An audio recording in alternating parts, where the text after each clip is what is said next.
yang dipertanyakan Elmon ini, bagaimana ini mengenai perampasan atau sita aset rakyat, di mana kendaraan yang tidak membayar pajak berturut-turut selama 2 tahun, kendaraan tersebut akan disita oleh polisi lalu lintas.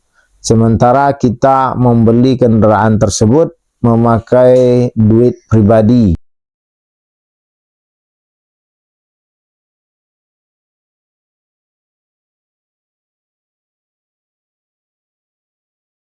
Assalamualaikum warahmatullahi wabarakatuh. Alhamdulillahirrahmanirrahim. Bersyukur kita kehadirat Allah Subhanahu wa Ta'ala atas segala nikmat dan karunia yang sudah diberikan kepada kita, terutama sekali nikmat iman, Islam, dan kesehatan.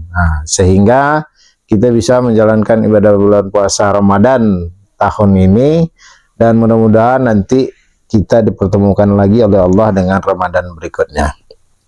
Selawat beriring salam tidak bosan-bosannya kita kirimkan kepada junjungan alam Nabi besar Muhammad sallallahu alaihi wasallam dengan mengucapkan Allahumma shalli ala sayyidina Muhammad wa ala ali sayyidina Muhammad. Mudah-mudahan dengan banyak kita berselawat kepada beliau, Allah izinkan kelak di yaumil mahsyar beliau untuk memberikan syafaat kepada kita semua, terkhusus kepada sobat-sobat yang menonton, komen, dan subscribe di channel ini.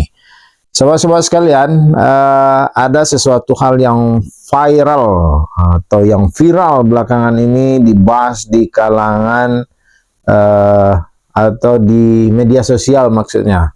Dan hal ini sangat bisa menjadi berpotensi atau membuka peluang untuk terjadinya suatu kekacauan pendapat yang saling debat di media sosial tanpa ada suatu arah dan tujuan yang jelas tentang perdebatan itu sendiri. Apa kira-kira yang sangat viral di dunia medsos sekarang, khususnya di TikTok yang dibahas dan bahkan juga sudah menjadi pemberitaan nasional, adalah tentang kendaraan bermotor yang tidak membayar pajak atau STNK-nya tidak diregistrasi, tidak diperpanjang selama 2 tahun, maka hal ini akan dirampas oleh aparatur pemerintah melalui polisi lalu lintas. Terus bagaimana kenyataan dan kebenaran dari isu itu sendiri? Keadaan yang viral ini juga menimbulkan suatu pertanyaan karena sudah banyak konon terjadi perdebatan ya tentang permasalahan kendaraan bermotor yang tidak bayar pajak ini. Salah satu muncul pertanyaan yang langsung menjapri saya dari Elmon. Elmon, sahabat saya yang berdomisili di Bekasi, Jawa Barat ini menanyakan bagaimana perampasan aset atau bagaimana, maksudnya yang dipertanyakan Elmon ini, bagaimana ini mengenai perampasan atau sita aset rakyat, di mana kendaraan yang tidak membayar pajak berturut-turut selama 2 tahun, kendaraan tersebut akan disita oleh polisi lalu lintas. Sementara kita membeli kendaraan tersebut memakai duit pribadi dan bukan duit negara seperti para koruptor. Ini pertanyaan dari Elmon tentang penyitaan atau perampasan kendaraan bermotor yang dilakukan oleh polisi lalu lintas. Dan pertanyaan ini sedikit menyerempet ke pelaku korupsi yang disebut dengan koruptor yang telah memakan atau merampas uang negara, merampok uang negara namanya, yang dalam jumlah yang tidak sedikit. Yang terakhir ada lagi dibuat oleh kalangan netizen Liga Korupsi Indonesia, dan pemuncak klasemennya saat ini adalah PT Patraniaga Pertamina atau anak perusahaan dari Pertamina. Ini suatu kondisi yang menunjukkan bahwa terjadi keresahan sosial di kalangan masyarakat kita tentang carut-marut penegakan hukum yang ada di Republik ini saat ini, di mana koruptor atau pelaku-pelaku korupsi dihukum dengan pidana rendah, sementara kalau ini untuk pelaku korupsi yang dalam jumlah besar maksudnya. Kalau sementara korupsi yang dilakukan oleh yang jumlah-jumlah kecil, itu hukumannya melambung tinggi, melanglang buana ke angkasa hukumannya. Bahkan terakhir saya pernah membela kasus tindak pidana korupsi di Kabupaten Kepulauan Meranti, ya, Selat Panjang, Provinsi Riau. Itu nilai kerugian negara yang diajukan oleh penuntut umum itu hanya sekitar 600 jutaan. Nah, dari 600 jutaan itu klien saya divonis 6,5 tahun penjara, denda 200 miliar, 200 juta maksudnya, denda 200 juta, subsidiar kurungan 10 tahun. Kan gila. Terus uang pengganti, subsidiar 6 bulan, denda 200 juta, subsidiar 6 bulan, terus uang pengganti 600 juta, kalau tidak bayar uang pengganti maka akan disubsidiar sebesar selama kurungan badan 3 tahun kalau saya tidak salah, ya, divonisnya. Terhadap putusan itu diajukan upaya hukum banding. Nah, hukum banding lebih parah lagi. Hukumannya diperberat jadi 9 tahun, denda jadi 400 juta, subsidiar 6 bulan, terus uang pengganti jadi 700 juta. Kan luar biasa penegakan hukum kita ini tidak mencerminkan rasa keadilan yang ada kepada masyarakat. Apakah memang masyarakat itu benar-benar menjadi seorang pelaku kejahatan dan tindak pidana, atau dia hanya menjadi hanya sebagai korban dari sebuah sistem yang bobrok yang terjadi pada saat ini. Sobat-sobat sekalian, kembali pembahasan tentang perampasan oleh polisi lalu lintas terhadap kendaraan bermotor. Kita pahami terlebih dahulu tentang kendaraan bermotor dan proses administrasinya. Maka di situ ada 2 komponen yang bertanggung jawab terhadap kendaraan bermotor.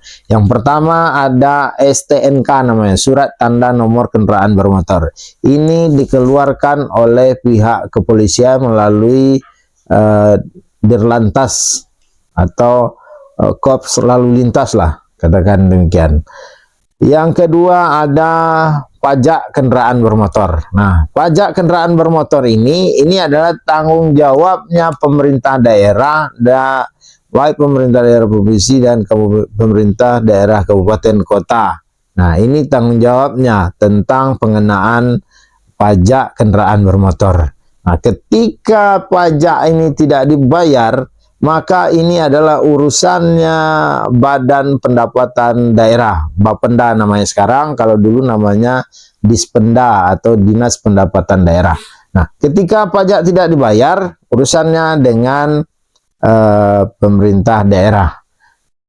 Bagaimana ketika pajak tidak dibayar? Ketika pajak tidak dibayar, efeknya STNK tidak diperpanjang atau tidak disahkan. Dan harus dipahami bahwa STNK kendaraan bermotor kita itu berlaku selama 5 tahun, bukan berlaku tahunan. Jadi ketika kita bayar pajak kendaraan bermotor itu hanya cap yang dilakukan oleh bagian kepolisian, nanti bayarnya di Samsat. Mungkin sobat-sobat sekalian sudah tahu juga mengenai pembayaran pajak itu. Nah, urgensi dari pembahasan yang viral di TikTok, di media sosial saat ini adalah tentang perampasan aset atau perampasan kendaraan bermotor yang tidak bayar pajak selama 2 tahun berturut-turut.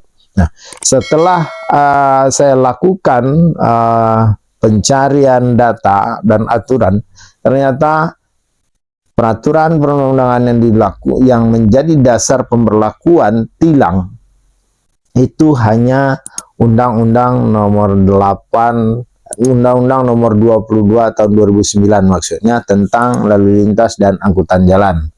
Nah, inilah yang menjadi dasar untuk pengenaan tilang di dalam atau terhadap kendaraan bermotor yang menyalahi atau melanggar aturan-aturan lalu lintas. Bagaimana dengan perampasan atau penyitaan tadi? Nah, penyitaan itu adalah wewenangnya pengadilan. Jadi tidak boleh polisi melakukan penyitaan, apalagi polisi lalu lintas di jalan nanti menyita kendaraan masyarakat yang tidak bayar pajak. Nah, blow up berita ini memang sangat panas ke permukaan sehingga menimbulkan banyak perdebatan di media sosial. ya sobat-sobat sekalian. Kenapa hal ini terjadi? Karena memang ada mungkin pihak-pihak yang tidak bertanggung jawab menghembuskan suatu isu bahwa ketika kendaraan tidak bayar pajak atau STNK tidak diperpanjang berturut-turut selama 2 tahun, maka kendaraannya ketika ketemu di jalan sama polisi lalu lintas akan dilakukan perampasan. Hal ini sangat barbarian sekali kalau menurut pendapat saya, tidak sesuai dengan aturan perundang-undangan yang berlaku. Bagaimana ketika kendaraan tersebut tidak membayar pajak atau tidak melakukan perpanjangan registrasi kendaraan selama 2 tahun berturut-turut? Ini sanksi yang dilakukan oleh pihak lalu lintas atau kepolisian lalu lintas itu hanya berupa tilang, tidak lebih daripada itu. Karena apa? Karena perampasan dan penyitaan itu adalah wewenangnya pihak pengadilan negeri di mana wilayah hukum setempat. Sobat-sobat sekalian, bagaimana juga dijelaskan lalu dibantah oleh Direktur Penegakan Hukum Korlantas Polri, Brigjen Raden Slamet Santoso, Brigjen Polisi Raden Slamet Santoso selaku Direktur Penegakan Hukum Korlantas Polri membantah tentang ada sikap atau tindakan dari pihak kepolisian yang akan menyita kendaraan yang tidak membayar atau tidak memperpanjang STNK tersebut. Sehingga dengan adanya bantahan dari Dirgakum Korlantas Polri ini bisa dikatakan atau bisa dikualifikasikan perdebatan atau berita atau isu yang timbul di media sosial tersebut adalah hoax, tidak bisa dipercaya.